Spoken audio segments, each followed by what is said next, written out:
While visiting Canada, my wife and friends secretly cancelled my flight ticket and left without me as a prank. Next day, she started sending me messages when they arrived in the USA. That was fun, she said. I ignored her for 5 days until I replied. Thanks for this. Sarah has been the sweetest. 271 desperate calls. Look, I'm not saying I'm a romantic, but I had plans. Specifically, I had plans that involved waking up next to my wife, ordering a stack of pancakes so tall it could qualify as a fire hazard, and maybe, just maybe, getting some of that vacation sex that travel brochures never mention, but everyone secretly hopes for. You know, the kind where you're slightly sunburned, moderately tipsy from overpriced wine, and convinced that your relationship is basically a Nicholas Sparks novel with better jokes. Instead, I woke up to the kind of silence that makes horror movie directors weep with envy. My hand reached across the king-sized bed of our cozy luxury cabin in B, which by the way cost more per night than my first car, and found nothing but cold sheets and the faint smell of Myra's coconut body lotion. Not the warm sleep-soft body of my wife of 3 years. Not even a note scribbled on hotel stationery with some cutesy "wanna get coffee? Back soon" message with a heart dotted over the I like she usually did. Just emptiness. Cold judgmental emptiness. I sat up squinting against the obnoxious morning sunlight streaming through the window and did a quick visual scan of the room. Her suitcase gone. Her toiletries that normally colonize 75% of the bathroom counter vanished. Those ridiculous fuzzy slippers shaped like bears that she insisted on packing even though we were literally in bear country. Not a trace. Mirror, I called out, my voice scratchy and pathetic in the silence. Nothing.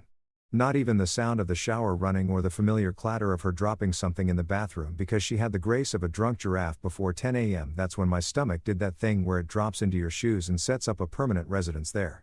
You know that feeling when something is wrong, but your brain hasn't quite caught up to what your gut already knows. Like when you realize you left your phone in an Uber, or when you see your credit card statement after a night out with Derek. I grabbed my phone from the nightstand, already knowing I wasn't going to like what I found. 3 missed calls from my sister Grace. 2 texts from my best friend Derek asking if I was still alive up there in maple syrup land. And 1 message from an unknown number that turned out to be a reminder about my car's extended warranty. Classic, but then I saw it.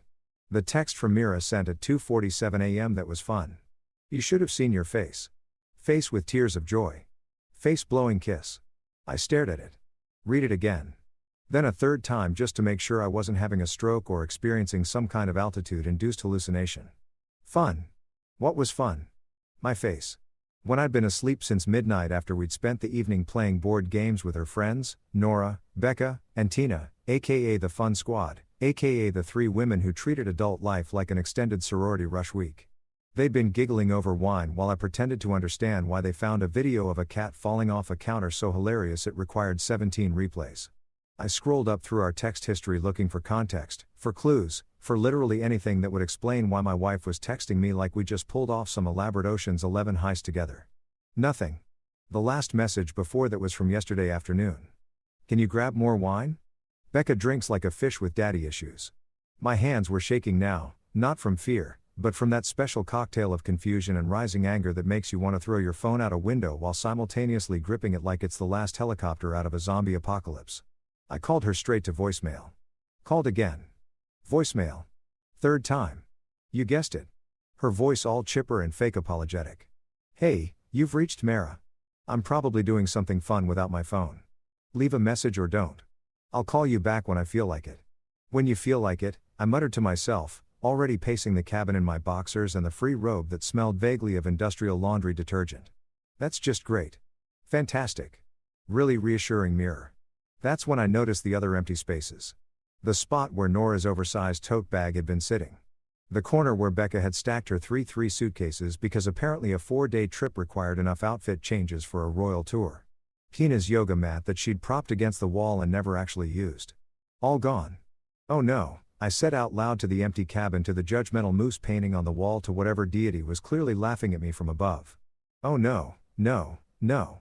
I dialed the airline, waited through 4 minutes of hold music that sounded like it was composed by someone who hated joy. Finally, a customer service rep named Madison picked up with that trained cheerfulness that made you want to apologize for existing. Hi.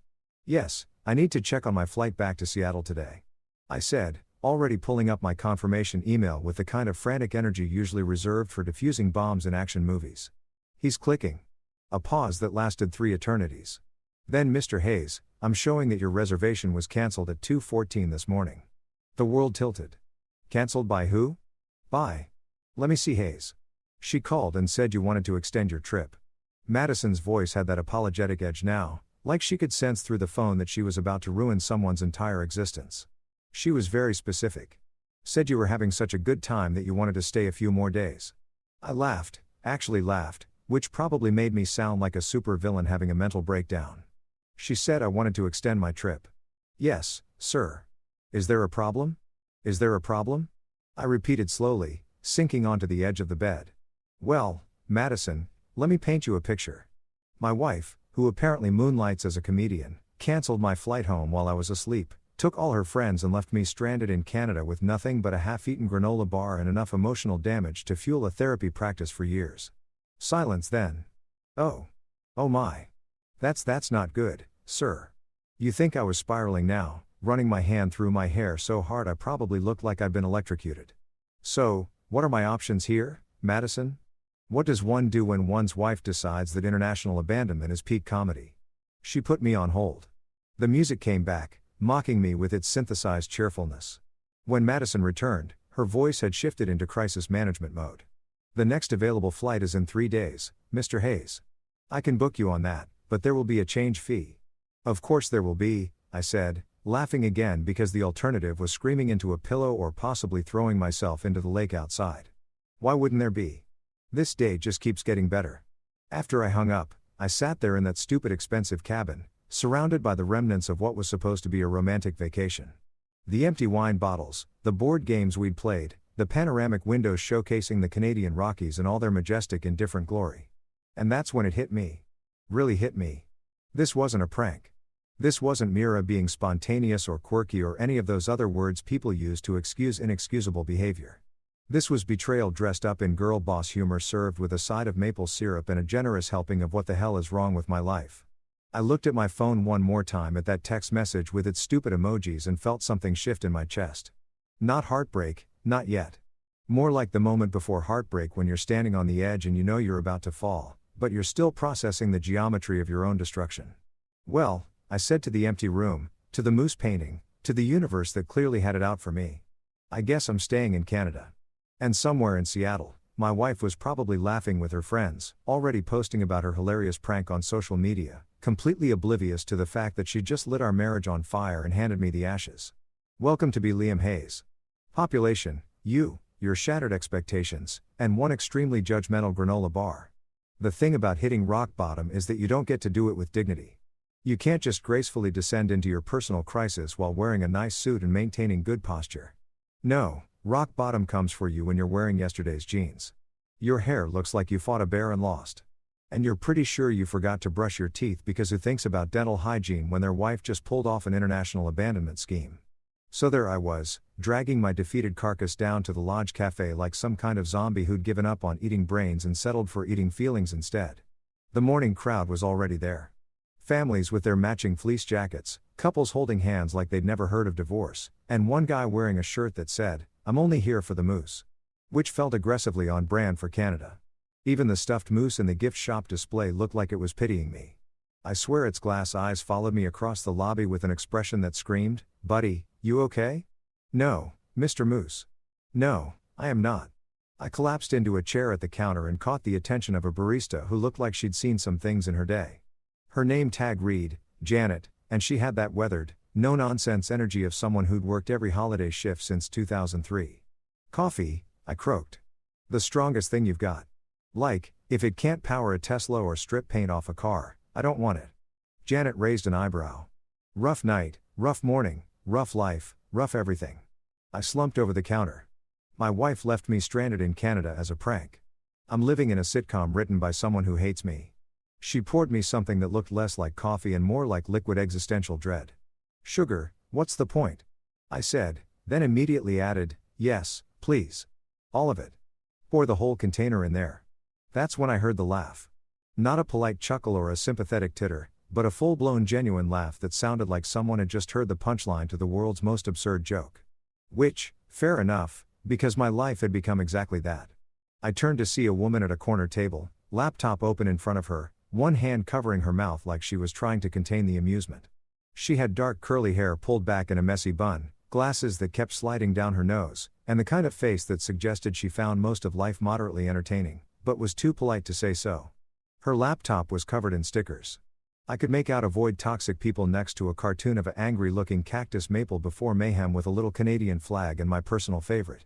"I shoot people and sometimes cut off their heads," which I assumed was a photography joke and not a confession. She caught me staring and had the decency to look slightly embarrassed. "Sorry, I wasn't trying to eavesdrop, but also this is a small cafe and you did just announce your marital crisis to Janet and the entire breakfast crowd." "Great," I muttered, "add public humiliation to today's agenda." Right between abandoned and stranded, she closed her laptop and walked over, coffee mug in hand. Up close, I could see she was maybe late 20s with the kind of casual confidence that came from spending a lot of time traveling alone and not caring what people thought. She wore hiking boots, jeans with actual dirt on them, and a flannel shirt that had definitely seen better days. "Sarah Morales," she said, extending a hand. "Freelance travel photographer, professional observer of human disasters." "Liam Hayes," I replied, shaking it. "Current human disaster. Unprofessional at pretty much everything apparently, including choosing life partners." She slid into the seat next to me without asking, which should have been annoying, but somehow wasn't. "So, let me get this straight. Your wife canceled your flight while you were asleep and just left like a really terrible magician making a husband disappear." "Pretty much." She sent me a text that said, "That was fun. You should have seen your face," with laughing emojis like we just pulled off some elaborate heist instead of her committing what I'm pretty sure is spousal abandonment. Sarah let out a low whistle. "Wow, that's not a prank. That's a war crime," with a heart emoji attached. "Thank you." I threw my hands up, nearly knocking over my paint-stripping coffee. Finally, someone who gets it. Everyone back home keeps saying, "Oh, Myra is just spontaneous," or "That's just her sense of humor," like I'm the crazy one for not finding international abandonment hilarious. "Let me guess," Sarah said, stirring her own coffee with the tiny wooden stick that came with it. "She's the kind of person who thinks chaos is a personality trait, who calls herself random and quirky when what she actually is exhausting." I stared at her. "Are you psychic? Did you bug my marriage? How do you know this?" She laughed. "I've been traveling solo for 3 years. You meet all types and my dysfunction is actually a fun personality type. They leave a trail of confused, hurt people across every continent, usually with really good Instagram captions about living their truth or whatever." Janet slid a basket of pastries between us with a look that suggested she was invested in this conversation. "Now on the house," she said, "you look like you need carbs and therapy." "Janet, you're a saint," I said, immediately, grabbing what looked like a cinnamon roll the size of my head. Sarah took a croissant and leaned back in her chair, studying me with the analytical eye of someone who'd spent too much time behind a camera. "So, what's your plan? Wallow here until your next available flight? Send passive-aggressive texts? Write a strongly worded Yelp review about marriage?" I don't actually have a plan. I admitted this wasn't exactly in the vacation itinerary. Day 1, romantic mountain getaway. Day 2, wife commits prank-based abandonment. Day 3, question every life choice while eating feelings. "Solid schedule," Sarah said with a nod. "But might I suggest an alternative? One that doesn't involve you sitting in this cafe until you become part of the furniture." "I'm listening." She pulled out her phone and started typing. "Okay, first you need a place to stay. That isn't going to bankrupt you. That cabin you were in, way too expensive for an abandoned husband budget. There's a hostel in town, clean, cheap, doesn't smell like wet socks or broken dreams." "How do you know it doesn't smell like wet socks?" "Because I stayed there last month.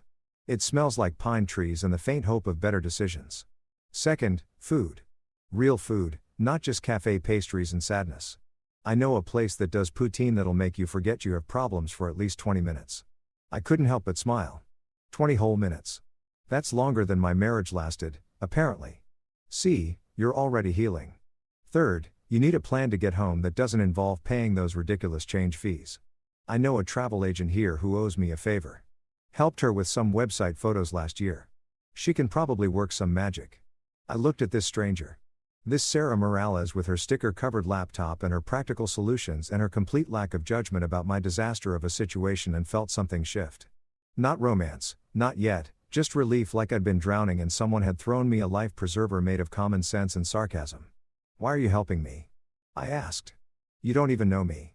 I could be a terrible person who deserved this." Sarah shrugged. "Maybe, but I don't think so. Terrible people don't look that genuinely confused when someone screws them over. They usually see it coming because they've done it to someone else. She paused. Plus, I'm Canadian. Helping stranded Americans is basically in our constitution. Right between hockey and apologizing for things that aren't our fault. By the time evening rolled around, Sarah had made good on every promise.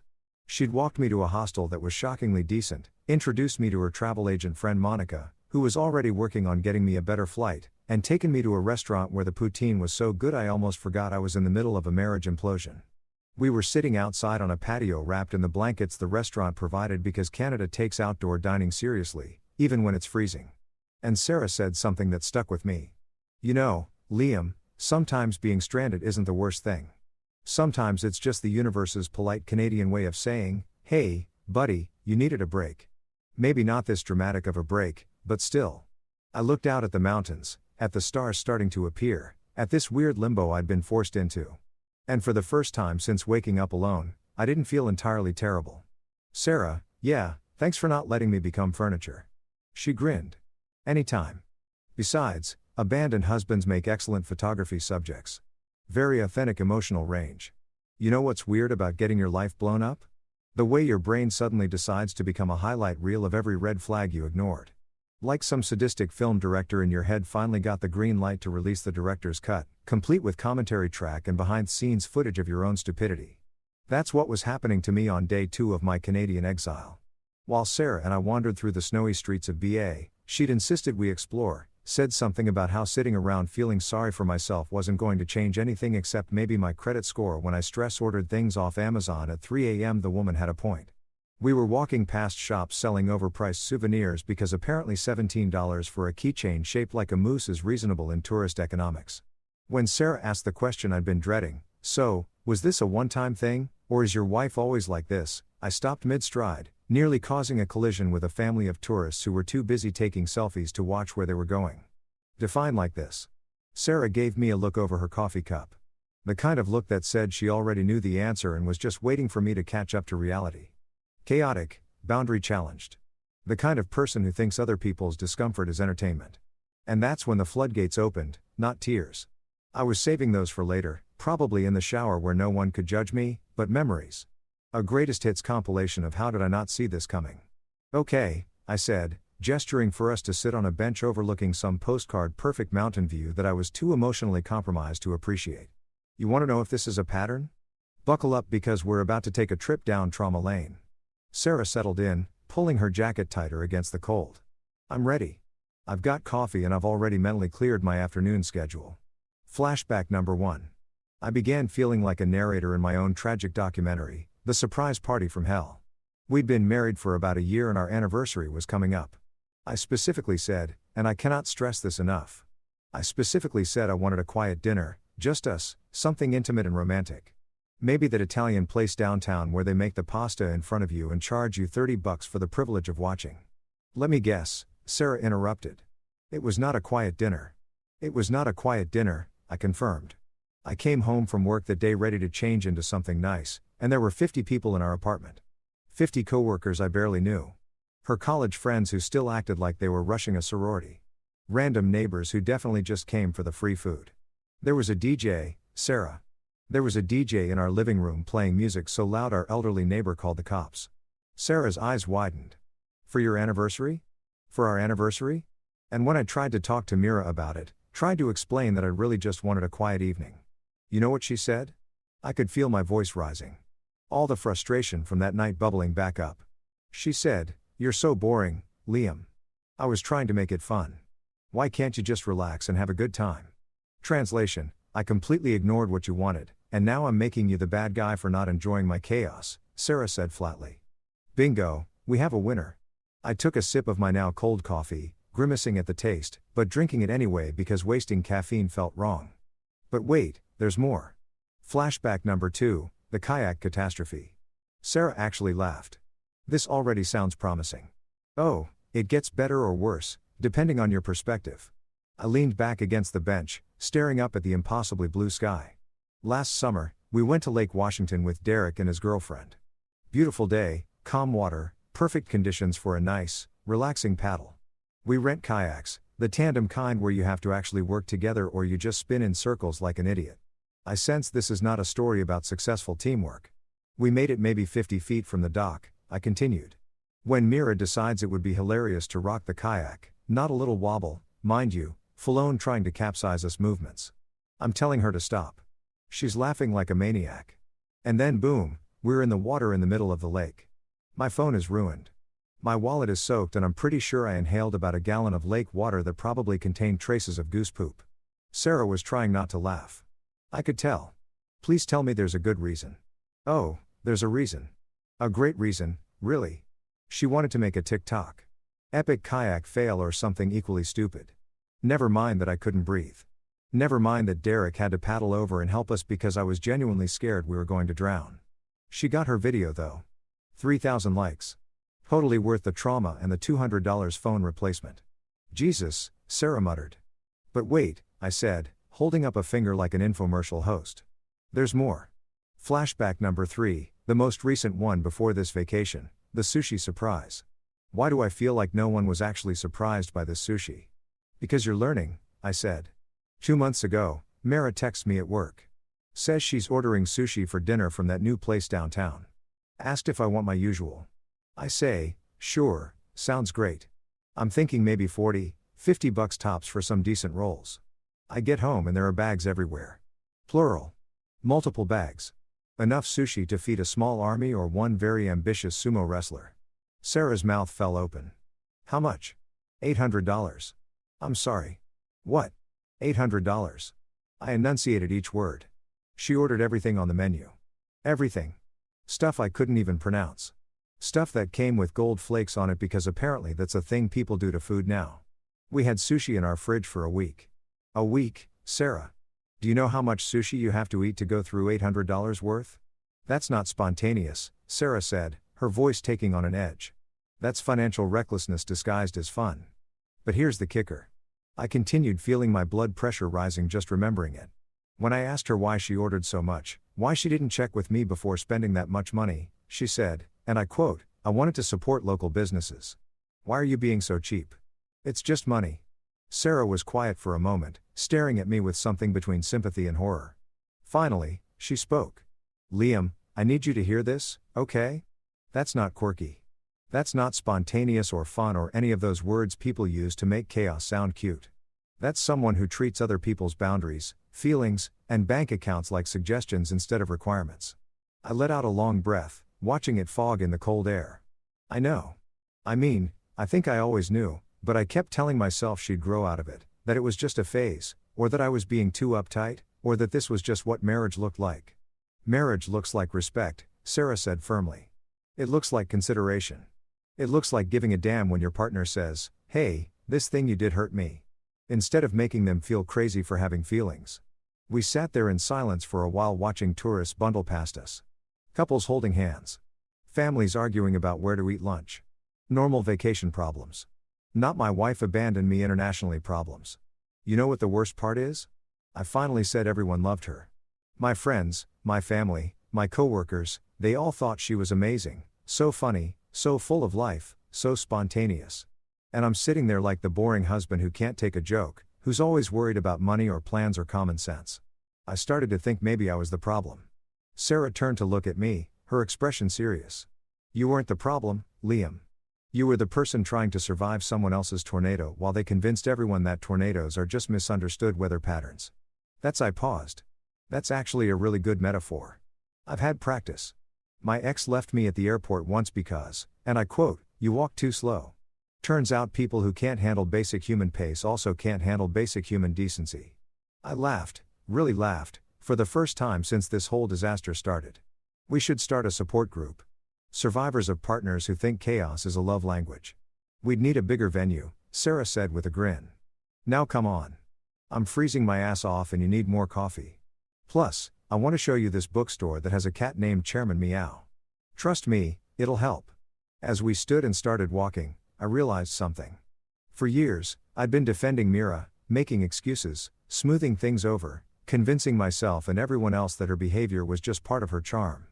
That I needed to loosen up, be more fun, stop being so serious all the time. But maybe, and this was a radical thought, maybe I wasn't the one who needed to change. Maybe the problem was never about me not being able to take a joke. Maybe the problem was that our entire relationship had become the joke, and I was the only one who didn't think it was funny. By day 2 of my involuntary Canadian residency, my phone had transformed from a communication device into a weapon of psychological warfare. Mira had apparently woken up, checked her phone, and decided that radio silence from her abandoned husband was unacceptable. The texts started rolling in around noon, each one more baffling than the last. "We're back in Seattle. You, Matt." I stared at that message for a solid 3 minutes, trying to decode if this was a genuine question or if she'd somehow managed to forget the basic principles of cause and effect. "Yes, Mara, I'm mad. Shockingly, when you abandon your spouse in a foreign country as a prank, it tends to generate negative emotions. Who knew? Lighten up, babe. It was funny." Face with tears of joy. There it was. The classic mirror defense strategy. If someone's upset, it's not because you did something wrong. It's because they're taking things too seriously. I could practically hear her saying it in that tone she used whenever I dared to have feelings about her chaos. That slightly condescending, "Aren't you being dramatic" voice that made me feel like I was overreacting for having basic human emotions. "Why aren't you answering? Don't be like this." "Oh, I'm sorry. Was I supposed to drop everything and validate your feeling that international abandonment is peak comedy? My bad. Let me just put aside this minor existential crisis I'm having and focus on making sure you feel good about your terrible decisions." I didn't respond to any of them. Partly because I genuinely didn't know what to say that wouldn't evolve into a caps lock essay about respect and boundaries, but mostly because Sarah had dragged me to some kind of artisan hot chocolate place, and I was discovering that Canadians took their cocoa very seriously. There were flavor options I didn't even know existed. Lavender honey, maple bacon. The woman behind the counter had given me a 15-minute explanation about cacao percentages that I pretended to understand. But ignoring Mara meant I had mental bandwidth to do something I should have done days ago. Call the people who actually gave a damn about me. Not the people who thought leaving me stranded was hilarious, but the people who would probably drive to Canada to commit felonies on my behalf, if I asked nicely. First up, my sister Grace. Grace Hayes was 5 years younger than me, 4 inches shorter, and approximately 1,000 times more intimidating. She was a family law attorney who spent her days dealing with the worst of humanity's relationship decisions, which meant she had exactly zero patience for nonsense. Calling her about this situation felt like calling in an airstrike on my own marriage. But honestly, my marriage had already bombed itself without any help. She picked up on the second ring. "Please tell me you're not calling from Canadian jail." "Why would I be in Canadian jail?" "Because the last text I got from you said, 'Mara left me here.' And then nothing for 2 days. I've been imagining scenarios. None of them were good. Several involved you going full Taken, but with more flannel and maple syrup." I couldn't help but laugh. No jail, just abandonment and existential dread. The usual Tuesday stuff. "Liam, what the hell happened?" So, I told her the whole story. From waking up to cold sheets to discovering my cancelled flight to the helpful text messages about how I should lighten up. I could hear Grace's breathing change as I talked, going from concern to angry to the kind of quiet fury that defense attorneys probably had nightmares about. When I finished, there was a long pause. "Then I'm going to say this once, and I need you to really hear me, okay? Okay. That wasn't quirky, Liam. That wasn't spontaneous or fun or any of those words you've been using to describe Myra's behavior for 3 years. That was emotional arson. She lit your sense of security on fire and is now upset that you're not thanking her for the warmth." "Emotional arson," I repeated, testing out the phrase. "That's actually really accurate." "Of course, it's accurate. I'm a lawyer. I get paid to be accurate." Grace's voice softened slightly. "But more importantly, I'm your sister and I've been watching you make excuses for this woman since you started dating her. Every time she pulled some stunt, you'd call me and say, 'Oh, she didn't mean it that way.' Or, 'She's just really spontaneous,' or my personal favorite, 'That's just how she is.'" My stomach twisted. "I know. Do you? Because from where I'm sitting, it looks like you married someone who treats your feelings like optional DLC in a video game. And now she's surprised you're not laughing along with her little joke. You know what that's called?" "What?" "Cruelty with Wi-Fi." I actually snorted hot chocolate up my nose, which was both painful and somehow exactly what I needed. Sarah, who'd been pretending not to listen from across the table, gave me a concerned thumbs up. "Grace, you can't just say things like that when I'm drinking." "I can and I will. Someone needs to tell you the truth instead of coddling your feelings. Mira doesn't respect you. She probably never did. She just liked having someone around to clean up her messes and make her feel like her chaos was charming instead of exhausting. The words hit harder because I knew she was right. How many times had I apologized to waiters for Myra's behavior? How many awkward conversations had I had with our neighbors about noise complaints? How many times had I covered her half of the rent because she'd blown her paycheck on something essential like a $200 candle that smelled like midnight in Tuscany or whatever? I should have listened to you, I said quietly. At the wedding, when you pulled me aside and asked if I was sure. I didn't want to be right, Liam. I wanted you to be happy, but happy doesn't mean tolerating someone who treats you like a supporting character in their one-woman show. Grace paused. So, what are you going to do? Honestly, I have no idea. Right now, I'm just trying to survive until I can get a flight home. Good. Survive process. And then when you get back, we're having a very serious conversation about boundaries and self-respect and why you need to stop setting yourself on fire to keep other people warm. More fire metaphors. I'm on a roll. Don't interrupt. But I could hear the smile in her voice. Love you, dummy. Text me every day so I know you're alive. And if Mira contacts you again, you have my permission to ignore her until you're ready to deal with that dumpster fire. After we hung up, I sat there feeling like I'd just gone through some kind of emotional car wash. Uncomfortable, disorienting, but ultimately cleaner somehow. Then my phone rang again. Derek. Derek Chun had been my best friend since college when we bonded over a shared hatred of our organic chemistry professor and a mutual love of terrible horror movies. He was a software engineer who worked from home, which meant he had way too much time to overthink other people's problems while avoiding his own. Dude, he said instead of, hello. Grace called me. What the actual hell? Yeah, it's been a week. A week, man. It's been 2 days and you've already lived through what most people would consider a valid reason for a nervous breakdown. Are you okay? And before you give me that I'm fine nonsense, remember that I've known you for 12 years. I can hear your stress levels through the phone. I glanced at Sarah, who is now openly eavesdropping while pretending to scroll through her camera. I'm processing. That's the word we're using. Processing. Processing is good. Processing is healthy. Derek paused. Can I offer my professional opinion as your best friend and amateur psychologist? Do I have a choice? Not really. Here it is. Mara is a prank from the 7th circle of stupidity and you need to leave her ass in the dust where it belongs. 7th circle of stupidity. I've been reading Dante. Seemed relevant. He was on a roll now. Seriously, Liam, this isn't normal couple stuff. This isn't we had a fight about whose turn it is to do dishes or she forgot my birthday again. This is calculated. She planned this. She canceled your flight while you were asleep, coordinated with her friends, and then texted you like it was all just good fun. That's not a prank. That's a psychological experiment to see how much you'll tolerate. My throat felt tight. When you put it like that, it sounds insane because it is. And the worst part, I bet she's telling everyone back here some version of this story where she's the fun, spontaneous wife and you're the uptight husband who can't take a joke. He was right. Of course, he was right. I could practically write Myra's version of events. OMG. So, I totally pranked Liam by leaving him in Canada. It was hilarious, but now he's being all serious about it. Men, am I right, Derek? Yeah. Thanks for not telling me I'm overreacting, brother. You're underreacting. You should be burning her stuff on the front lawn. Metaphorically, don't actually do that. That's illegal, and Grace would have to defend you. After I hung up, Sarah slid a fresh hot chocolate across the table. Sounds like you've got good people. The best people, I agreed. They're definitely not afraid to tell me when I'm being an idiot. That's what good people do. She raised her mug to friends and family who see through the I clinked my mug against hers, feeling something shift in my chest. For the first time since this whole nightmare started, I wasn't defending Mira. I wasn't making excuses or trying to see things from her perspective or wondering if maybe I was being too sensitive. I was just done. Done with that's just how she is. Done with being the reasonable one. Done with a marriage that had cost me my dignity, my peace, and apparently a return flight from Canada. There's something oddly peaceful about watching the sun rise over a frozen lake when your entire life is falling apart. Maybe it's the contrast.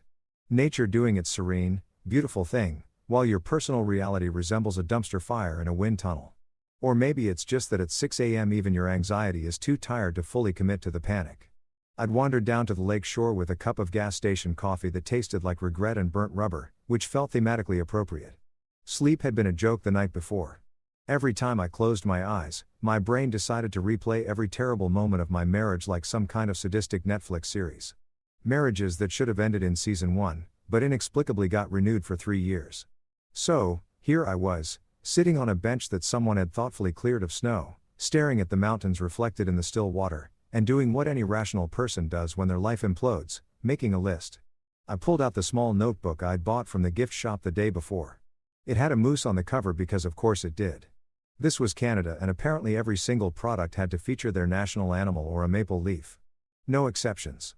At the top of the first page, I wrote in big letters things I'm never doing again. Number 1 practically wrote itself. 1. Apologizing for someone else's idiocy. God, how many times had I done that? How many times had I stood in front of confused waiters, annoyed neighbors, frustrated coworkers, and said, "I'm so sorry. She didn't mean it that way." Or, "She's just really passionate." Or other such verbal gymnastics designed to make Myra's chaos seem acceptable. I remembered the time she'd gotten into a screaming match with our landlord about a noise complaint. Not a polite disagreement, a full-blown voice echoing through the hallway situation that ended with me apologizing for 30 minutes straight while she sat on the couch scrolling through Instagram like nothing had happened. Afterward, she told me I was too nice and that the landlord deserved to be yelled at for being uptight. The landlord's complaint had been about us playing music at 2 a.m. on a Tuesday. He wasn't being uptight. He was being employed and needing sleep. 2. Calling manipulation spontaneity. That one hurt to write because it meant admitting I'd been lying to myself. For years, I'd convinced myself that Myra's unpredictable behavior was exciting, that her disregard for plans was just her being free-spirited. But there's a difference between spontaneity and chaos, between being flexible and being unreliable. Spontaneous is, "Hey, let's take a different route home and see where it leads." Manipulative is canceling someone's flight home and calling it entertainment. I was halfway through writing number 3 when I heard footsteps crunching through the snow behind me. "You're up early," Sarah said, appearing with 2 actual good coffees and travel mugs that steamed in the cold air. She handed me one and sat down next to me without asking, which I was starting to realize was just her thing. Couldn't sleep. Sleep requires a brain that occasionally shuts up. Mine's running a 24/7 operation, apparently. I showed her the notebook, making a list of things I'm never doing again. It's therapeutic, or it will be. Right now, it just feels like documenting my own stupidity. She peered at the page. Those first 2 are solid. What's number 3? I was thinking never flying without travel insurance again, but that feels like it's missing the bigger picture. How about never flying with someone who treats your existence like an optional side quest? Sarah suggested taking a sip of her coffee. I laughed and wrote it down but modified it slightly. 3. Never flying anywhere or doing anything with Mira again. It felt good to write permanent, like I was making a promise to myself that I actually intended to keep. Sarah pulled out her own phone and opened the Notes app. "Okay, if we're doing this, I'm adding my contribution. Number 4, stop dating women who think pranks are personality traits." That's yours to add, not mine. It applies to both of us. My ex thought it was hilarious to hide my camera equipment and watch me panic looking for it. Said I was too serious about work. Yeah, I'm serious about the thing that pays my rent and gives my life meaning. Revolutionary concept. I added it to the list. Number 4, stop tolerating people who mistake cruelty for humor. Better. She approved. More universal. Applicable to all relationship types. We sat there in companionable silence for a while, both of us adding to our respective lists. Mine was growing disturbingly long. Don't ignore red flags just because they're wearing a pretty dress. Don't let someone else define what you should find acceptable. Don't stay in relationships where you're constantly walking on eggshells. Don't mistake anxiety for excitement. That last one hit different. How many times had I felt that knot in my stomach before Mira came home, wondering what kind of mood she'd be in, what spontaneous decision she'd made that I'd have to deal with. I told myself it was just the thrill of being with someone unpredictable, that relationships were supposed to be exciting, but excitement shouldn't feel like dread. Adventure shouldn't require a safety net made of apologies and damage control. My phone buzzed. I didn't even need to look to know it was Mara, but I looked anyway. Big mistake. The text was a screenshot of a Facebook post. Her Facebook post, and it was wow. It was something. Sometimes people just can't take a joke. Face with rolling eyes. Hashtag marriage is hard, he will get over it. Hashtag girl weekend success. I stared at it. Read it again. Then a third time just to make sure I wasn't hallucinating from lack of sleep and too much bad coffee. She didn't, Sarah said, reading over my shoulder. Please tell me she didn't just post about this on social media. She did. She absolutely did. I scrolled down to the comments, watching in real time as the internet did what the internet does best: deliver swift and merciless justice. My cousin Rebecca had commented first. Leaving your husband in another country isn't a joke. It's a felony with snacks. What's wrong with you? Myra's co-worker Jessica. Girl, this isn't the flex you think it is. This is actually kind of scary. Someone I didn't even recognize. Ma'am, this is emotional abuse with a hashtag attached. And my personal favorite from Derek: imagine thinking this makes you look good instead of absolutely unhinged. Could not be me. The comments kept rolling in and they weren't getting any friendlier. Even some of Myra's own friends, the ones who usually backed her up on everything, were questioning this one. Nora, one of the fun squad members who'd been on the trip. Mira, maybe we should talk about this privately. This is getting kind of intense. Becca, another fun squad member. I didn't realize he was this upset. I thought you said he was okay with it. She told them I was okay with it. I said slowly, letting that sink in. She told her friends that I was fine being abandoned in Canada. Sarah's expression had gone from amused to genuinely angry. Of course, she did, because the alternative would be admitting she did something genuinely terrible. Easier to rewrite the story and make you the bad guy for not playing along. More comments appeared. My mom had found the post. Oh God, my mother had found the post and was now commenting in all caps because she still didn't understand that caps lock was basically internet yelling. Mara Louise, you call my son right now and apologize. This is not funny. This is not acceptable. I did not raise him to be treated this way. Even Myra's own mother had weighed in. Sweetheart, I think you need to take this down and have a serious conversation with Liam. This isn't something to joke about publicly. I watched in real time as Myra's post went from what she probably thought would be a funny story about her quirky personality to a full-blown public relations disaster.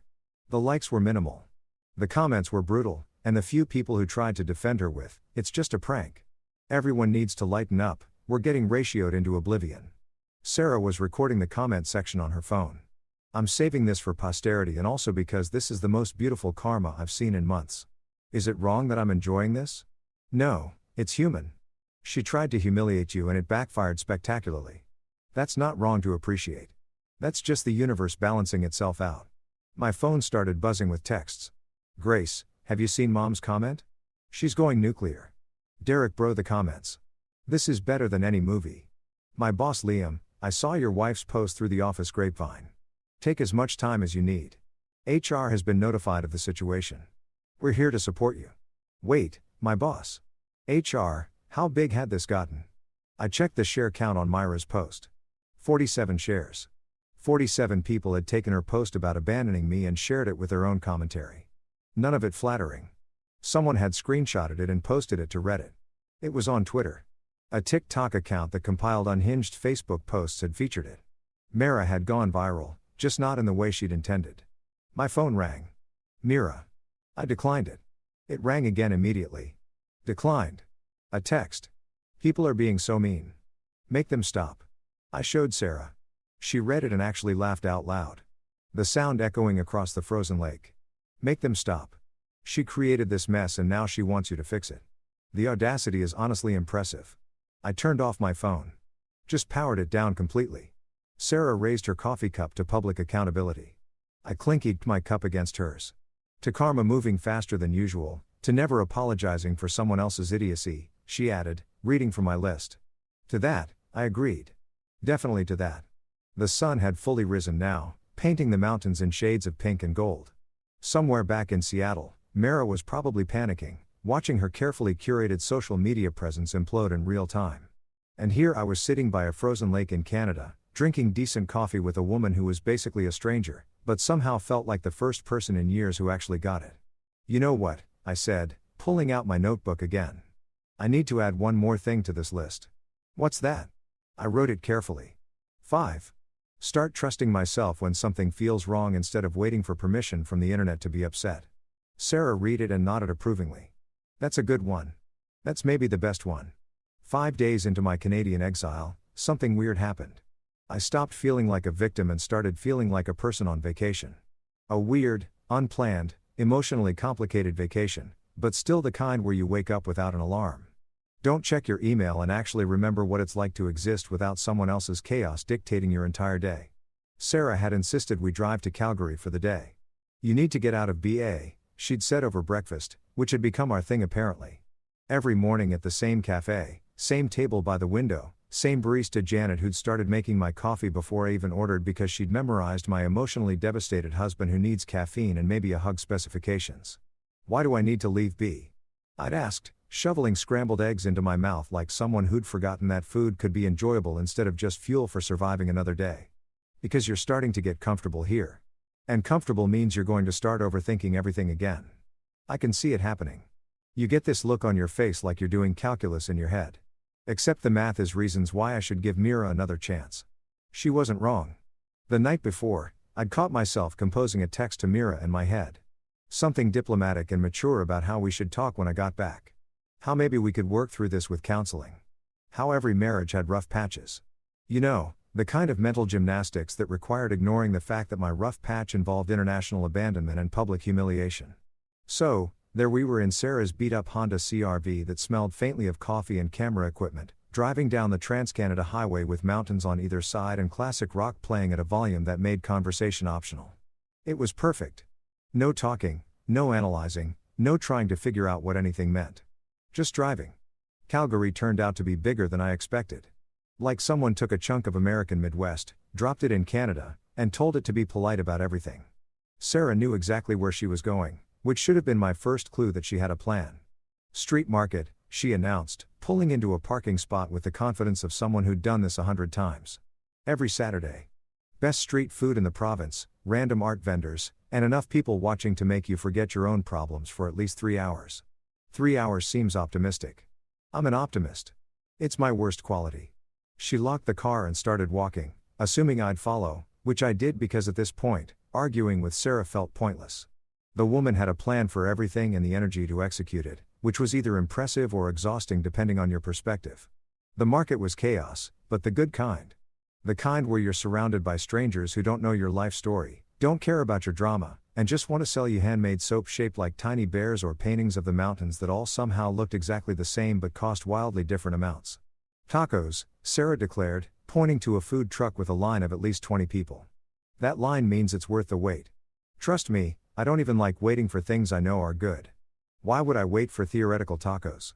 Because you've spent the last 3 years of your life waiting for me to act like a decent human being. So, waiting 20 minutes for actual good food should be a breeze by comparison. I couldn't argue with that logic, mainly because it hurt too much to try. We waited. Sarah was right. It was worth it. The tacos were the kind of good that makes you temporarily forget you have problems. Perfectly seasoned meat, fresh toppings, and that indefinable quality that only comes from someone who actually gives a damn about what they're making. We found a bench near a fountain that wasn't running because it was still too cold and ate in the kind of comfortable silence that I'd forgotten could exist between two people.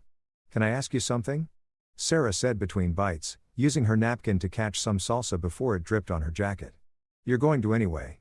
Fair. What was the moment you knew? Like the exact moment when you realized your marriage was actually over, not just going through a rough patch. I thought about it, chewing slowly while I mentally sorted through the highlight reel of disasters.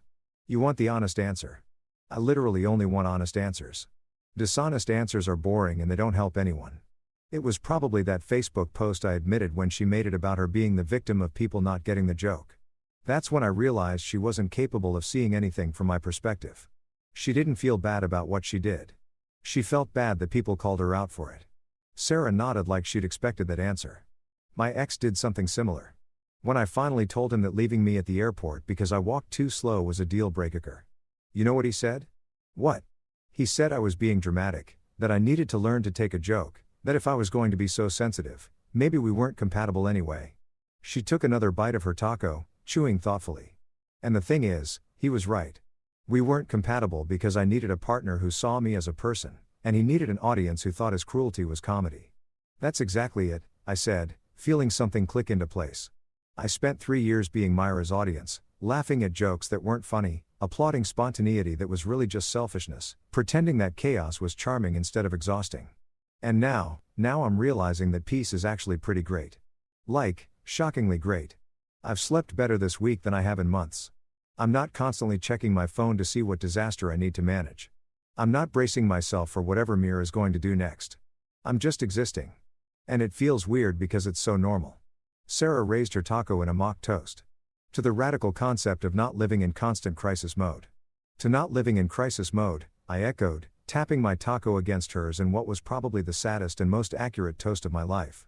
We spent the rest of the afternoon wandering through the market. Sarah stopped to take photos of everything. Street performers, vendor stalls, random architectural details that I would have walked past without noticing. She had this way of seeing things, finding beauty or interest in stuff that seemed completely ordinary to everyone else. You're going to run out of storage on your phone, I pointed out when she stopped to photograph a fire hydrant that had been painted to look like a cartoon character. Never. I delete as I go. Keep only the best shots. She showed me her camera roll. Hundreds of photos. All of them somehow interesting. Mountains at sunset. Close-ups of flower petals. Candid shots of people laughing. A particularly photogenic dog wearing a bandana. Photography is basically therapy where you get to keep the evidence of your healing. That's weirdly profound. I know. I should get it tattooed somewhere visible so people know I'm deep. We ended up at a bookstore because apparently Sarah collected books the way some people collected stamps or regrets. She disappeared into the photography section while I wandered aimlessly. Not really looking for anything specific, just enjoying the smell of paper and the quiet. I found myself in the self-help section, which felt on brand for someone currently living through a personal crisis in a foreign country. The titles were all variations on the same theme. How to leave a toxic relationship. Setting boundaries without guilt, the art of letting go. I picked up one called Stop Walking on Eggshells and flipped through it, recognizing myself on almost every page. The checklist in Chapter 2 could have been written specifically about my marriage. Do you feel like you're constantly apologizing for things that aren't your fault? Do you find yourself explaining or defending your partner's behavior to others? Do you feel anxious about your partner's reactions to normal situations? Have you stopped sharing your feelings because it's easier than dealing with the fallout? Check, check, check, and check. Bingo. I had just won the world's saddest game of relationship bingo. Buying it. Sarah appeared next to me with a stack of photography books that probably cost more than my car payment. Maybe. Is it weird to buy a book about your failed marriage while your failed marriage is still technically ongoing? No. It's called being proactive. Though I'd argue your marriage failed the moment she canceled your flight and laughed about it. You're just catching up to reality. I bought the book, also a novel that looked interesting and a bookmark shaped like a moose because apparently I was fully committing to the Canadian tourist experience. As we drove back to BA Sunset painting the mountains in impossible colors, Sarah said something that stuck with me. You know what's funny? Not funny, ha ha, but funny. Weird. What? A week ago, you were married and miserable. Now you're abandoned and somehow less miserable. That should tell you everything you need to know about that relationship. She was right. God help me. She was right. That night, back in my hostel room that didn't smell like wet socks and actually had decent Wi-Fi, I slept for 9 uninterrupted hours. No anxiety dreams about Mira coming home in a weird mood. No waking up at 3 a.m. wondering what chaos tomorrow would bring. No tension sitting in my chest like a permanent house guest who refused to leave. Just sleep. Beautiful, peaceful, boring sleep. And when I woke up the next morning, my first thought wasn't, what disaster do I need to prevent today? It was, I wonder if Janet will have those blueberry muffins again. Turns out freedom tastes a lot like being able to care about muffins again. Who knew? Day 6 of my Canadian adventure, and I woke up with a dangerous thought. Revenge. Not the dramatic burn down the house kind of revenge that gets you arrested and ruins Thanksgiving forever, but the subtle psychological let's see how you like being on the receiving end kind of revenge that makes you feel briefly powerful before the guilt kicks in. Except here's the thing. The guilt wasn't kicking in, not even a little bit. I lay in my hostel bed, staring at the ceiling where someone had stuck those glow-in-the-dark stars that every college dorm room had in 2010 and thought about Mira, specifically about how she'd spent the last 6 days alternating between, "Why are you ignoring me?" texts and public social media posts about how she was choosing herself and not letting negative energy affect her peace. Translation. She'd gotten dragged in the comments and was now trying to spin it as character growth instead of consequences. My phone sat on the nightstand. 11 unread messages from her lighting up the screen. I'd stopped reading them after the first few, which had evolved from defensive to angry to weirdly manipulative. The most recent one, sent at 2:00 a.m. her time, said, "I can't believe you're letting everyone think I'm a bad person. You know I didn't mean it like that, right? She didn't mean to abandon me in Canada. It just accidentally happened. Like tripping over your own feet, except the feet are your intentional actions and the ground is basic human decency." I grabbed my phone and opened the message thread. Time to try something different. For 6 days, I'd either ignored her or given one-word responses. But what if, and hear me out here, what if I gave her exactly enough information to make her imagination run wild? What if I reminded her that actions have consequences? And sometimes those consequences involve realizing your husband might actually have a better time without you. I typed slowly, deliberately. Thanks for this. Sarah has been the sweetest scent. Then I put my phone face down on the nightstand, got dressed, and headed downstairs to meet Sarah for breakfast like I hadn't just lobbed a conversational grenade into my marriage. Sarah was already at our usual table, laptop open, coffee steaming, looking disgustingly awake for 7 a.m. You look pleased with yourself, she observed. Either you slept really well or you're up to something. Can it be both? It could be, but that smile says I just did something petty and I'm not sorry about it. I sat down, ordered my usual from Janet, and showed Sarah the text I'd sent. She read it, read it again, then slowly looked up at me with an expression somewhere between horror and admiration. Liam, buddy, you did not. I did. You just weaponized my existence. I mean, if we're being technical, Mira weaponized her spontaneity. I'm just evening the playing field. Sarah was trying not to laugh. I could see it in the way her shoulders were shaking, in the way she pressed her lips together like she was physically restraining joy. Do you have any idea what you just started? Hopefully, a mild panic attack where she realizes that treating your spouse like garbage might result in them finding better company. Mild panic attack, Sarah repeated. That's optimistic. I'm guessing full meltdown in approximately. She checked her watch. 30 seconds. 27 seconds later, my phone started vibrating. Not just one call. Multiple calls in rapid succession. Like Mira had discovered the redial button and decided to test its maximum capacity. Call for Mira, declined. Call for Mira, declined. Call for Mira, declined. Text for Mira. Who is Sarah? Text from Mira. Answer your phone. Text from Mira. Liam, I swear to God. Text from Mira. Are you cheating on me? I showed Sarah the cascade of messages. She covered her mouth with both hands, eyes wide. Oh my God. Oh my God, she's spiraling. She's spiraling. I confirmed. Watching new messages pop up in real time. Text from Mira after everything I've done for you. Text from Mira. I can't believe you would do this. Text from Mira. We need to talk right now. Everything she's done for you. Sarah read over my shoulder. Like canceling your flight and leaving you stranded. That kind of everything. Apparently, that counts as a grand romantic gesture in Myra's world. More texts. The voicemails started piling up. I could see the notifications. 7 voicemails in the span of 3 minutes, which had to be some kind of record. The crying emoji started appearing. Then the angry face emoji. Then a string of question marks that looked like she'd just mashed the keyboard with her forehead. Should you answer? Sarah asked, though her tone suggested she already knew my answer and ruined the performance. Absolutely not. I took a sip of my coffee, which Janet had made extra strong today. Like she could sense I needed maximum caffeine for whatever chaos I was creating. Let her sit with it for a while. Let her feel what it's like to not know what's going on. To have someone be unavailable and unresponsive. That's dark. That's proportional. We ate breakfast while my phone continued its seizure on the table. By the time Janet brought over those blueberry muffins I'd been hoping for, I had 271 missed calls. 271. I'd never seen a number that high outside of my credit score or the national debt. The texts had evolved, too. From angry to desperate to bargaining to threatening and back to desperate. It was like watching someone speedrun the 5 stages of grief, except the thing dying was her control over the narrative. Text from Mira. Fine, don't answer, but you're being really immature about this. Text from Mira. I'm sorry. Okay, I'm sorry. Can we please just talk? Text from Mira. You're making me look bad in front of everyone. Text from Mira. If you're with someone else, I deserve to know. Text from Mira. Liam. Sarah had stopped pretending not to be entertained. She was openly watching my phone like it was the most compelling television show she'd seen in years. She's really committed to this meltdown. You have to respect the dedication. It's impressive. I agreed. 3 years of marriage and she never called me this much when I actually wanted her to. Around 10 a.m., my phone finally rang from a number I recognized. Nora, one of the Fun Squad members. I looked at Sarah. Should I? Oh, absolutely. This is where it gets good. I answered on speaker. Hello, Liam. Oh, thank God. Myra's been trying to reach you for hours. She's freaking out. Like full-scale meltdown. She thinks you're cheating on her.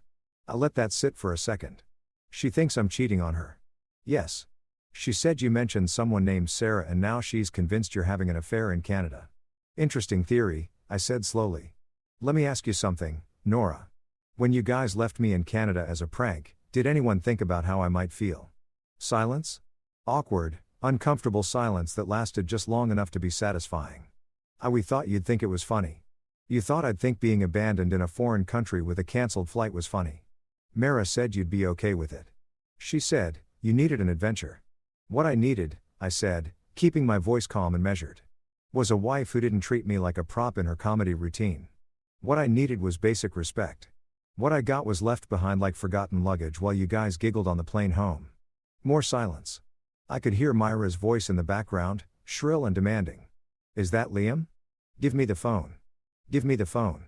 And now I continued, she's upset because I mentioned a friend. A friend who, by the way, has been more considerate and supportive in 6 days than Mira was in 3 years. But sure, let's focus on her feelings about a casual text message instead of the fact that she committed international spouse abandonment. Liam, please just talk to her. Mara had seized the phone. I could hear the struggle, then her voice, tear-stained and frantic. Are you cheating on me? Who is Sarah? Sarah across the table was silently applauding. I took a deep breath, channeled every ounce of the calm, reasonable energy I'd been storing up, and said the most beautiful sentence I'd ever constructed. Relax, Mara. It's just a prank. The sound that came through the phone was somewhere between a shriek and a sob. A prank. This isn't funny, really? Because when you did it to me, you said I just needed to lighten up. That it was hilarious. That I should have seen my face. I paused. How's your face looking right now, Liam? That's different. How is it different? Explain to me in detail how you abandoning me in Canada as a joke is hilarious, but me mentioning a friend is grounds for a meltdown because you're my husband. You're not supposed to. I can't just what exist without you? Make friends? Have a support system? Funny how that works. Sarah was recording this on her phone now, not even trying to hide it. When I raised an eyebrow at her, she whispered, this is art. I'm preserving it for posterity. Mira was full-on crying now. This isn't fair. You know, I didn't mean to hurt you. It was supposed to be fun. You're supposed to forgive me. And you're supposed to treat your husband like a human being instead of a character in your one-woman show. But here we are. So what? You're just going to stay in Canada with some random woman? Sarah's not random. She's been incredibly kind. She helped me find a place to stay, introduced me to people, showed me around. She's basically been the partner I thought I had, except she's actually reliable and doesn't think emotional terrorism is a bonding activity. Emotional terrorism. What would you call it, Ma? Quirky, spontaneous, a hilarious misunderstanding. You canceled my flight while I was asleep, coordinated with your friends to leave me stranded, and then got mad when I didn't immediately laugh it off. That's not a prank. That's calculated. The crying intensified through the sobs. I could hear her trying to form words. I wanted everyone's being so mean to me. Actions have consequences, I said simply. Even for people who think they're too fun and spontaneous to be held accountable. Liam, please. Can we just talk about this when you get home? Please. I looked at Sarah. She gave me a small nod like she was giving me permission to end this however I wanted. Maybe. I said finally. But first, you need to sit with this feeling. The uncertainty, the not knowing, the wondering if your partner is okay, if they're safe, if they're with someone else. You need to feel what you made me feel. Except I'm going to tell you, unlike what you did to me, Sarah is just a friend. Nothing else. But you don't get to demand reassurance after you destroyed my trust. That's cruel, Mara whispered. No, I said that's proportional. Cruel is what you did. This is just me finally having boundaries. I hung up. The cafe was silent except for the soft jazz playing over the speakers. Janet was pretending to wipe down the counter, but was clearly eavesdropping. The couple at the next table had stopped eating to watch. Even the moose painting on the wall seemed impressed. Sarah sat down her phone. That was the most beautiful thing I've ever witnessed. I felt that in my soul. I feel sick, I admit it. But also good. Is that weird? It's called self-respect. It feels weird because you've been without it for so long. My phone buzzed. One last text from Mira. I hate you. I showed Sarah. She snorted. Well, at least now you're even. The internet, as it turns out, is like that friend who always has your back in a fight. Except this friend has billions of users, no sense of proportional response, and an unlimited data plan. By the afternoon of day 6, Myra's little marriage is hard post had transformed from a minor social media blip into a full-scale digital reckoning that would have made ancient Greek furies take notes. I was sitting in a coffee shop, different from our usual spot because Sarah insisted I needed to expand my Canadian horizons beyond one cafe when my phone started blowing up again. But this time, it wasn't Mara, it was everyone else. Derek bro, check Facebook right now. It's getting nuclear. Grace, I've never been more proud of strangers on the internet. My cousin Rebecca Myra's post has been shared 200 plus times and the comments are savage. Grab popcorn. Even my mother, who barely understood how Facebook worked and still thought you had to print out emails to save them, had texted. The internet people are being very mean to Mira. I think she deserves it. Is that wrong? Love you, honey. I opened Facebook with the kind of trepidation usually reserved for checking your bank account after a night of drunk online shopping.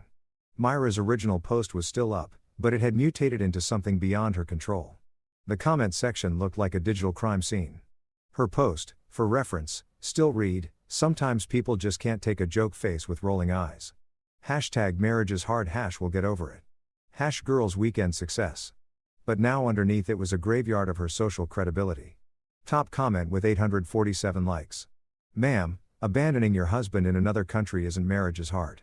It's you need a lawyer and possibly a psyche. Val, this ain't the flex you think it is. Second comment, 623 likes. Imagine being so lacking in self-awareness that you post your own crimes on social media and expect sympathy. Could literally not be me. Third comment, 592 likes. I showed this to my therapist and she said it was a textbook example of gaslighting and manipulation. Thanks for the free session content.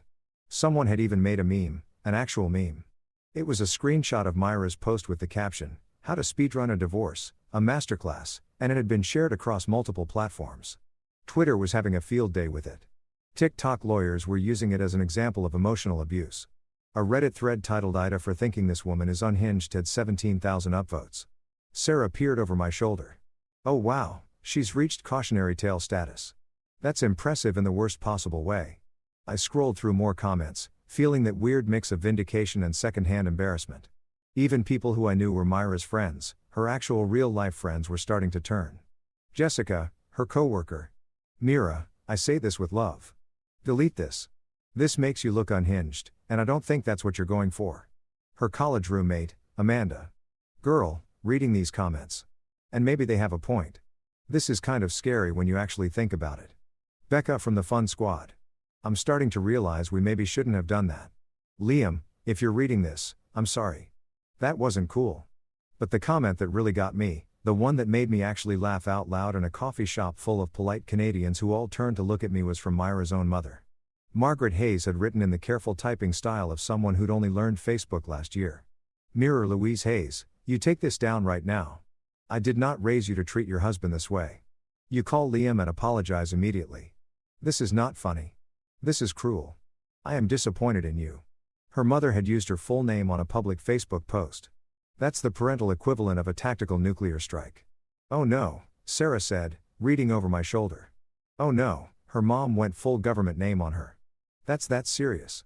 That's Margaret, I said, feeling a weird pang of affection for my soon-to-be ex-mother-in-law. She doesn't mess around.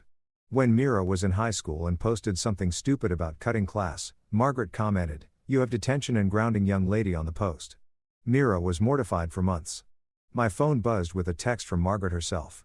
Liam, honey, I am so sorry. I don't know what's gotten into that girl. You take all the time you need. She can sleep in the guest room when this is over if she needs to. She's not acting like someone who deserves to share a home. I showed Sarah. Her own mother just offered me the house in the divorce. I mean, can you blame her? If my daughter posted something like this, I'd be offering the wrong spouse my kidney. The shares kept climbing. 250, 300. Someone had sent it to a popular Instagram account that featured unhinged behavior caught in the wild. A podcast about toxic relationships had reached out asking if I'd be willing to be interviewed anonymously. A lifestyle blogger who specialized in red flag recognition had written an entire article breaking down why Myra's post was a masterclass in what not to do. Even my boss had somehow seen it. He'd emailed me, actually formally emailed me through the company system. Liam, I heard through the office grapevine about your situation. First, I'm sorry you're dealing with this. Second, take whatever time you need. We've notified HR and they're available if you need any support or resources. Third, and I'm speaking as someone who's been married for 20 years. Lawyer up. Best wishes, Marcus. My boss had told me to lawyer up in a company email. That's how bad this was. How did my boss even see this? I wondered aloud. We're not Facebook friends. I specifically made sure we weren't Facebook friends because I didn't want him seeing my drunk karaoke videos from Dear Eric's bachelor party.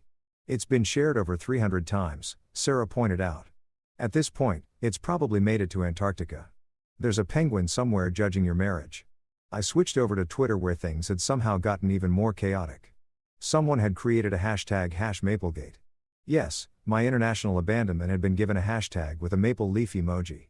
The tweets ranged from sympathetic to absolutely brutal. #Maplegate is why I'm staying single forever. Y'all are wild out here. This woman really said, let me commit spousal abandonment and then get mad when the internet calls me out. Like, ma'am, what the way she's trying to play victim after leaving her husband in another country. The audacity, the unmitigated gall. #Maplegate update. She's apparently now mad that he made a friend while stranded because apparently he's supposed to sit alone and miserable until she decides the prank is over. Ma'am, that's not how humans work. That last one had 15,000 likes and had been retweeted by some blue check mark relationship therapist who added, this is textbook controlling behavior masked as fun. Run, Liam. Run far and fast. My phone rang. Unknown number. I almost didn't answer, but Sarah encouraged me with a could be interesting shrug. Hello. Hi. Is this Liam Hayes' professional voice slightly nervous? My name is Katie Chan.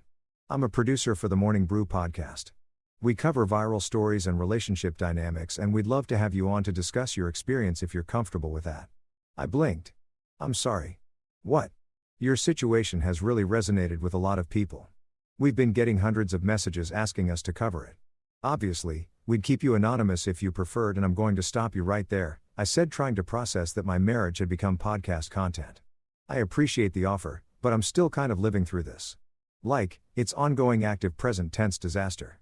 Of course, totally understand, but if you change your mind, here's my email. And just so you know, people are really rooting for you.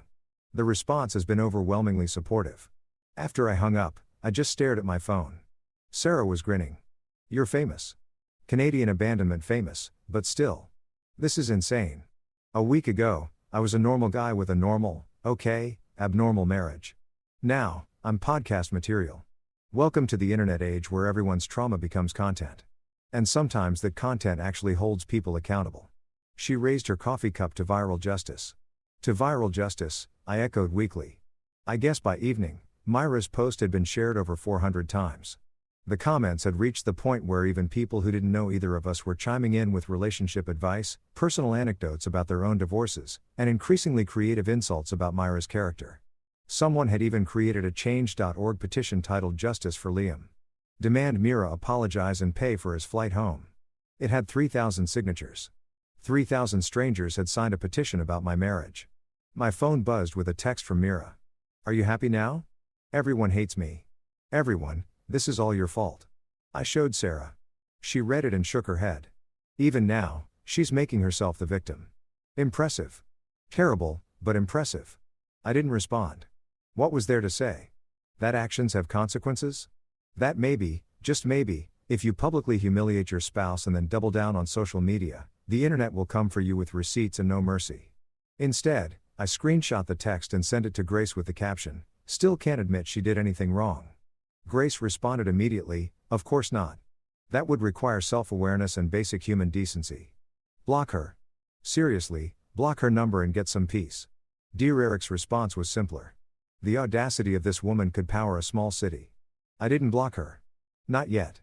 Some part of me, the part that had spent 3 years trying to fix things, trying to be understanding, trying to make it work, wanted to see if she'd ever actually apologize. If she'd ever take real responsibility instead of just being sorry she got caught. Sarah must have read my expression because she said quietly, she's not going to apologize. Not really.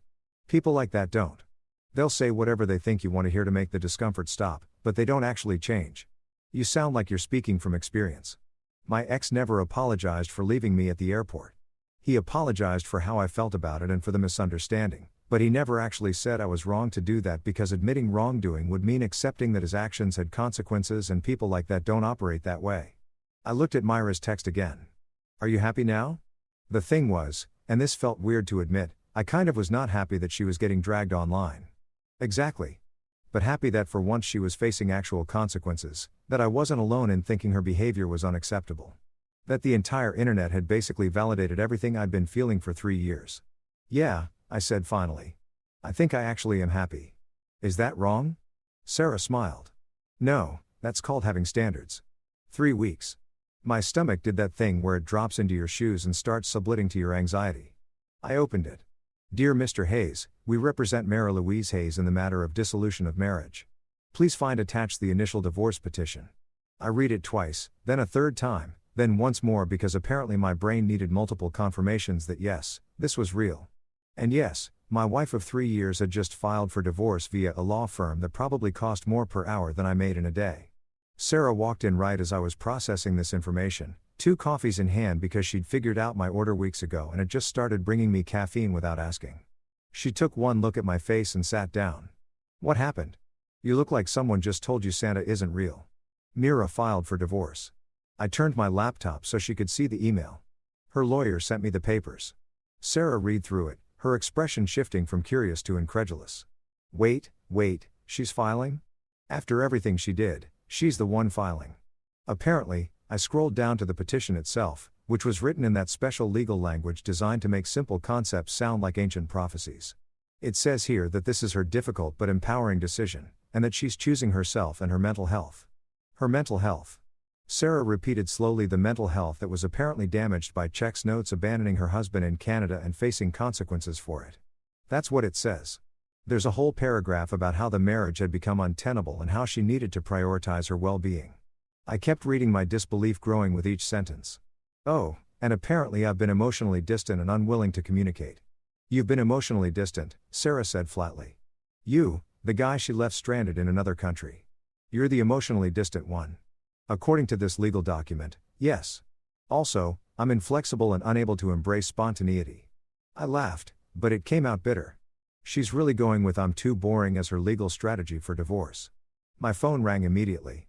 Grace. I put her on speaker. Please tell me you got the same email I just got.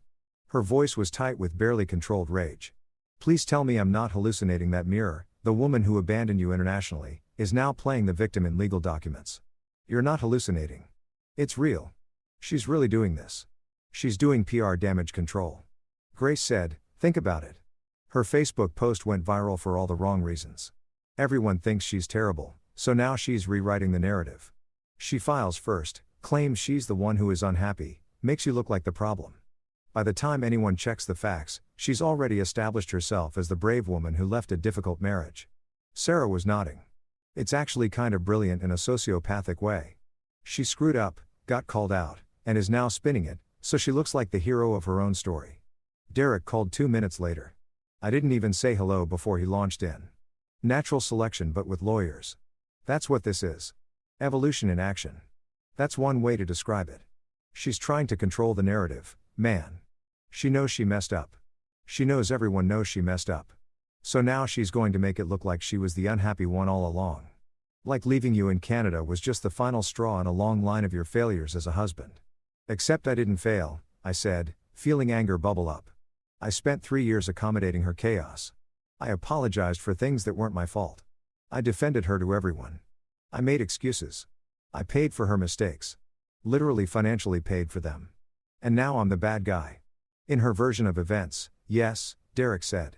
But here's the thing. No one with a working internet connection believes her version. That Facebook post is still circulating. People have screenshots. The receipts exist. She can file whatever she wants. But the truth is already out there. After I hung up with Derek, I sat there staring at the divorce petition on my screen. 3 years of marriage reduced to legal paragraphs about irreconcilable differences in separate ways. No mention of the kayak catastrophe. No mention of the $800 sushi order. No mention of being abandoned in a foreign country as a prank.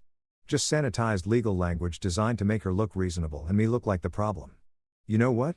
I said to Sarah, who was quietly working through her own coffee and watching me process, I'm not even mad. You're not? No, I'm relieved. I closed the laptop. She wants a divorce. Great. Perfect. Saves me the trouble of filing myself.